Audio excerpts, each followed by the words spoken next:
Hi friend, welcome to game of winning. आज के money in the bank के show की शुरुआत women's money in the bank से होती है, जिसमें Naomi, Stephanie Vaquer, Julia, Roxanne Perez, Alexa Bliss और रिया रिप्लाई जैसी बड़ी सुपरस्टार शामिल थी।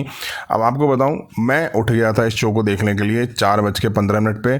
4:15 पे मैं उठ गया था और जब इन वुमेन्स सुपरस्टार की एंट्रेंस चल रही थी तो भाई मुझे नींद आ गई, मैं सो गया।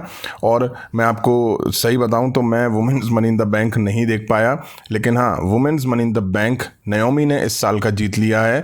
और हाँ, नाओमी स्ट्रॉन्ग कंटेंडर थी इस money in the bank match को जीतने के लिए और वैसे ही हमें देखने को मिला।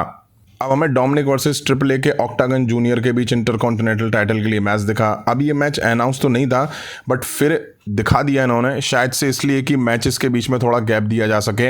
रिंग साइड लिव मॉर्गन भी थी। ठीक ठाक मैच दिखा इनके बीच, जिससे एंड में डॉम को ही जीतना था। डॉम ने ही टाइटल रिटेन कर लिया। अब भाई ट्रिपल ए के सुपरस्टार टाइटल जीत के थोड़ी ना ट्रिपल ए में ले जाएंगे।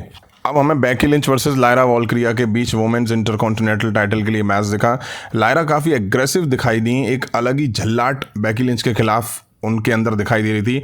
अच्छा मैच दिखा इन दोनों सुपरस्टार के बीच। दोनों ने पूरा जोर लगाया मैच जीतने का, काउंटर पे काउंटर हमें देखने को मिले। बढ़िया मूव्स के बाद दोनों ही किक आउट करती दिखाई दी, जिसके बाद ये फ्रस्ट्रेटेड भी दिखाई दी। बेकी अब टॉप रूप से लायरा को मैन हैंडल स्लैम देती हैं, बट वो किक आउट कर देती हैं।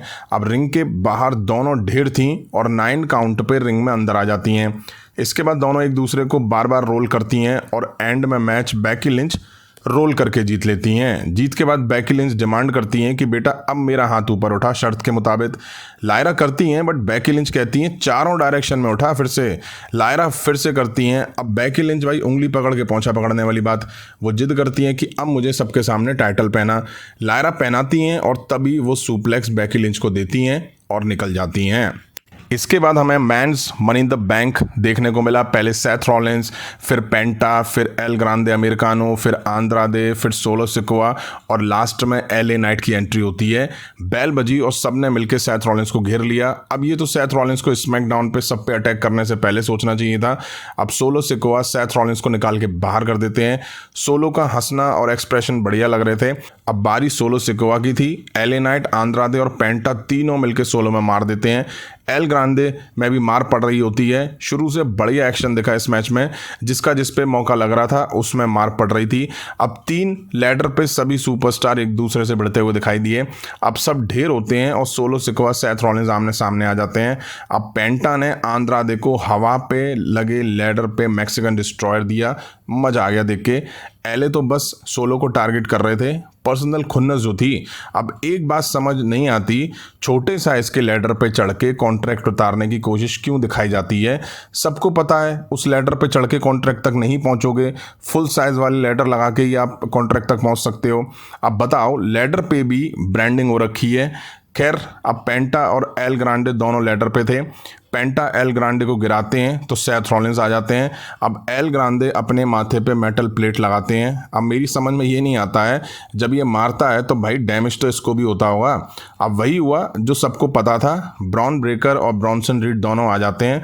सबको आके एक एक करके ये मारते हैं। एल ग्रांडे को स्पीयर, एलए नाइट को स्पीयर। अब इन दोनों को भी इस मैच में ही डाल देते ना। ब्रॉन्सन रीड सुनामी देते हैं। अब ये दोनों सोलो सिकोआ को टारगेट करते हैं, तभी जेसी और जैकब फातू की एंट्री हमें देखने को मिलती है। अब ये दोनों ब्रॉन्सन रीड और ब्रॉन ब्रेकर के आमने सामने होते हैं। अब ये match money in the bank match कहाँ रहा, चारों आपस में भिड़ जाते हैं। बट वाह, सेथ रॉलिंस के इन चिंटुओं से जैकब फातू और जेसी दोनों को कूटते हुए दिखा दिया गया। इतना ही नहीं, ब्रॉन ब्रेकर तो जेसी को बैरिकेड तोड़ते हुए स्पीयर भी दे देते हैं। अब जैकब सोलो के लिए लैडर लगा रहे होते हैं, लेकिन जिस तरह से ये दोनों रिएक्ट कर रहे थे, लग रहा था कि कुछ यहाँ ऐसा होने वाला है जो नहीं होना चाहिए। अब वही हुआ। जैकब फातू सोलो सिकोआ को लैडर पे चढ़ने से रोक लेते हैं, उनका पैर पकड़ लेते हैं और बोलते हैं I hate you solo. Jacob solo पे सुपर किक जड़ देते हैं। ये न्यू ब्लड लाइन भी अब टूटती हुई दिखाई दी। सोलो सिकोआ को खत्म कर देते हैं जैकब फातू और उठा के लैडर पे पटक देते हैं। अब सेथ रॉलिंस लैडर पे चढ़ते हैं। एलए नाइट आके सेथ रॉलिंस को रोकने की कोशिश करते हैं, but Seth Rollins LA night को स्टॉम्प दे देते हैं। सेथ रॉलिंस फिर चढ़ते हैं और फाइनली कॉन्ट्रैक्ट निकाल लेते हैं। 11 साल बाद सेथ रॉलिंस ने फिर से कॉन्ट्रैक्ट अपने नाम कर लिया। अब सेथ रॉलिंस की जीत के पीछे उनके चिंटुओं का हाथ नहीं, जैकब फातू का हाथ रहा। भाई वाह, WWE क्या एंडिंग कराई है यार men's money in the bank match की। अब टाइम था मेन इवेंट का, जहां हमें John Cena, Logan Paul versus Jey Uso, Cody Rhodes के बीच मैच दिखा। कॉडी रूड्स और जॉन सीना मैच शुरू करते हैं, टैग लोगन को दे देते हैं, कॉडी टैग जे को दे देते हैं। अब लोगन और जे दोनों भिड़ते हैं, दोनों एक दूसरे पे मूव लगाना शुरू करते हैं। अब जॉन सीना आके जे उसो में मार देते हैं, जे उसो को फंसा के दोनों बारी बारी से मार देते हैं। सीना लोगन का कंट्रोल इस मैच में था। शुरुआत बहुत स्लो रही इस मैच की, कुछ खास नहीं थी शुरुआत। जे उसो को ये टैग देने ही नहीं दे रहे थे, मतलब आधे से ज़्यादा मैच में, मुझे लगता है 70% मैच में यही देखने को मिला कि जे उसो कुट रहे हैं। अब जॉन सीना और लोगन पॉल के बीच टैग को लेके सीन भी देखने को मिला। लोगन सीना को फिंगर से टच करते हैं, दोनों के बीच धक्का मुक्की देखने को मिलती है। जे उसो चुपचाप खिसक के टैग कॉडी को दे देते हैं, वो आके दोनों में मार देते हैं। हालांकि John Cena attitude adjustment Cardi roads को देते हैं, कुछ टाइम के लिए वो शांत हो जाते हैं। जे उसो लोगन पॉल को सुपर किक देते हैं, कॉडी आके सीना को क्रॉस रोड देते हैं। लोगन गलती से जॉन सीना पे स्प्लैश लगा देते हैं। अब जे उसो लोगन पॉल को स्पीयर दे देते हैं। अब एक्शन रिंग के बाहर आया जॉन सीना कॉडी रूड्स को अनाउंस टेबल पे लाते हैं, कॉडी रूड्स हटते हैं और जे उसो सीना को स्पीयर दे देते हैं। तभी लोगन पॉल मिड रोप से शानदार मून सॉल्ट जे उसो को टेबल पे दे मारते हैं, टेबल टूट जाती है, दोनों ढेर हो जाते हैं। जॉन सीना टाइटल से कॉडी रूड्स को मार देते हैं, बट रेफरी कहाँ है? रेफरी तो दिखाई नहीं दे रहा। तभी अचानक से कोई ब्लैक कपड़ों में आता है और जॉन सीना पे अटैक कर देता है टाइटल से, और वो R-Truth होते हैं। कॉडी रूड्स क्रॉस रोड्स देते हैं और मैच कॉडी रूड्स और जे उसो जीत लेते हैं। यहीं आज money in the bank 2025 and होता दिखाई दिया।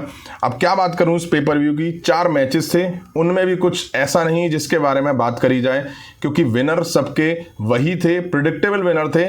अगर कुछ सरप्राइज या कुछ रिटर्न होता यहाँ पे तो शायद पेपर व्यू अच्छा बन सकता था। Naomi women's money in the bank जीत चुकी हैं, जो कि ठीक है। नाओमी पिछले कुछ टाइम से जिस तरह से दिखाई दे रही हैं उनके लिए वो बेटर है।